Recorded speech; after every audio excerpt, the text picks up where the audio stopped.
Namaskar. Welcome to Conversations with Rakesh. Here's today's question. Rakesh sir, I'm in a company for the last few years. I feel that my increments are getting lower. I'm not happy with that and I want to negotiate my salary with my manager. Any tips and guidelines on how do I negotiate my salary? Negotiation is a very important part of life. And for many of us, negotiation is most handy when it comes to our own salaries. We negotiate almost every day. But we don't do it in the right scientific context. We do it in sabzi mandis, we do it on the streets with auto rickshaws, uh, anybody we are buying things from, house rent. And there we kind of throw numbers at each other and try to get the best price. And that is not negotiation. In fact, that's bargaining. So there is a difference between bargaining and negotiation. I still remember this hilarious book, which is I read when I was very young. It was called The Inscrutable Americans. And in that, there is this very famous scene where the Indian student goes from India to US for studies and doesn't understand the concept of the Western world. So he goes to the store, and just because in India we buy things and we have to bargain and negotiate, he also does the same thing in that Western store. It's a very hilarious scene. Russell Peter, the famous comedian, also has this scene where his father negotiates with a Westerner, and it's a hilarious scene. So that is bargaining, very cheaply done and negative. Negotiation is an art, and I encourage you to invest in this art. It will help you in your career. It's not always about salary. Negotiation is all over the professional and managerial life. You have to negotiate everything with people, and it's nothing but asking what you want, and the other person will be like, no, I'm not going to give it to you. I'm going to give you something more or less. And then you do a push and pull so that both of you get what you want. And a very important part of negotiation is a word called trust. If the trust is maintained, your relationships and collaborations are stronger, you will be more successful. But if we negotiate very badly, which is what we do in the markets, we bargain because we know that we are not going to come back to this shop again. We break the trust. And my sincere request is please don't bargain. Please look at it as a tool to enhance your trust and get what you want, and also let the other person get what they want. When two people get what they want, trust is better. So now let's come to your question. How do you negotiate a salary? I'm going to give you few tips of what not to do and then few tips of what you can do from my experience. There are some wonderful books written on it. One of the most famous books is called Getting to Yes. You may want to read it. I'm sure there are some videos. The author also has a TED talk where he talks about negotiation in a very different way. So please take a look at those freely available resources for you and books available to you. Now, here are three things that I suggest you don't do. And I did it from my own mistakes. I remember way back in 1998, I went to my boss. I was very unhappy with my own salary and said I want to negotiate my salary. And I was very unprepared. And he was like, okay, he was a very seasoned manager. So he's like, okay, tell me why do you think why do you think you are not getting enough? And why do you need to negotiate? And I said, I want to buy a new bike. And I knew that the conversation has gone south. He handled it very well. He was a very seasoned manager. I, a rookie, and I blew it. So my first request is of things not to do in negotiation, please don't go unprepared. This is a very scientific, very important professional tool of your life, which can break trust or increase trust. So don't go unprepared. Preparation we'll talk about later in the next few minutes. So tip number one, please don't go unprepared. Tip number two, many of the young professionals go to a negotiation table and say, my friend is getting so much. She got so much money in that company. That is a bad idea. No professional manager would want to negotiate because your friends are getting more and you want to match that. That is not called negotiation. That is called unprofessionalism. Please don't do it. And tip number three, please don't do this, that you go to a negotiation table and say I resign or I'm walking out, and the other person needs you and they're like, no, no, no, wait, why are you going? And you're like, I'm going, I've got a better job. And this person has, they're seasoned managers, so they know this is a tactic to get more money. So they say, okay, we'll give you more money. How much do you want?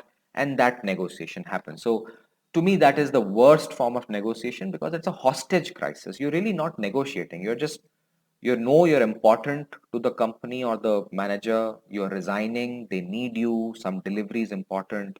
And I personally find it very distasteful. You've lost the trust of this person. There is nothing more. It's nothing but a transaction. And very soon, this person will hold a grudge against you. And when their time comes, they will harm you. So please remember this. That is not called negotiation. That is a hostage crisis. So don't do hostage crisis. Don't compare with people and don't go unprepared. These are my three suggestions on what not to do in negotiation. Now let's look at how do you negotiate. And negotiation is a very scientific tool. The three things I encourage you to do is first do your homework, collect all the data of what are the pay brackets of someone with your capabilities and skills. What all are you doing and how much is the market paying? That's very critical. We all don't realize our market value.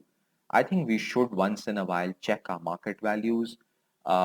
This is very critical. I myself realized the value of this later in life. Now, I'm not saying that you keep doing it every day, but you must analyze what is the market parity and pay structures for someone of your skills. Second thing is you must figure out what are the incremental levels being given, and you should find out what are the skills you have which have potential for a future. These three become your homework of how you collect data, have the scientific information which can ready you for the negotiation. So please prepare, uh, think of it like a game of chess. So find your moves and remember, the game is not about winning and losing. The game is about enjoying with each other and building the trust. And both of you should feel good about it at the end. Step number one, prepare all the moves, collect all the data, and then you go into this room. Step number two, when you are beginning your negotiation, please don't mix the emotions. The emotions part should be an assertive conversation that you should do either in the beginning and close it because negotiation is highly scientific, highly data driven. Emotions should not come because it kind of makes the conversation a little bit heavy. So we'll disconnect the emotional assertiveness that I did not get promoted, I did not get enough, you shortchanged me. All that is secondary. Come to the negotiation part, and the way to do that is offer the scientific reason why you need more money. That's step number one. You should give an offer that I have done so much. This is what the market is paying for someone like me. I checked it. Here is what I think I should get because here are the things I'm doing for you already, and here are the things I can do in the future for you. So you build a case for yourself. It's like pitching yourself to the manager that here is why I think I'm worth more, and that offer has to be scientific. You just can't take a number and throw it at it. It has to be scientific that I need 14%. Where is this 14% coming from? So you must be able to prove that here is report number one, which says the average is 15%. Here is report number two, which says average is 13%. I then collected these two numbers and I feel that 14% is what I would be happy with. So now there's a scientific boundary to have this discussion. So please give an offer. Now the other person will throw an offer back and the game of chess has started. So please prepare on that. And the most important part is if you are able to convince how you can add value to this person and build trust, I think the other person will throw an offer back and then somewhere there's a middle ground. Tip number three, make sure that negotiation is not just about a number 14% or money. Explore more options that, okay, money is one. Can you negotiate on, let's say, something else? Maybe it's the location of work. Maybe it's the number of weeks that you're working. Maybe it is some perk and benefit that you can negotiate. Maybe it is some vacation time. Maybe it is some educational fund that you can get from them. So now you have multiple options. So it's not just 14% money. It's that, hey, I need more money, I need 14%, and they say, no, we'll give you 10%. So you say, okay, I'll take 10%, but can you now give me educational support to fund my MBA program? Now that's an extra. And then can you then say that, can I shift to Mysore and work from there? Because I can find a cheaper apartment there, or I can live with my parents and I'm happy with that. Can I work from home? Can I take 3 weeks off? So now there are multiple options, not just 14%. The more you are creative with these options, the better it is for you. And see if you can then negotiate, because now there is more masala and fun to negotiate. It's like a game of chess. And then this offer, back offer, back offer, back offer should go. Both of you should reach some kind of an agreement. If not, the last and most important point is a tip, which is know when to stop negotiating and break the meeting. And this doesn't mean that the negotiation is over. It only means that you both have discussed, it's not productive, sleep on it and start some other time. Maybe the next day, maybe the next week. And today, if it didn't work, doesn't mean next week it won't work. Times are different next week. So maybe it works. Maybe a new idea comes in, and maybe the process of negotiation, which is go with science, explore the options, talk very openly about it, stay focused, and some middle ground will come. That's the beauty of negotiation. If you make sure that your trust with the other person is good, negotiation will be successful. But if you become aggressive, if you say something the other person doesn't like, if your points are non-scientific and sound like childish boy or a girl crankily talking about money because my friends are getting more, this other person will have no choice but to say, sorry, I don't agree with you, and they are willing to let you go. And this is such a tragedy because the trust between two people is gone. So let me summarize my response to you.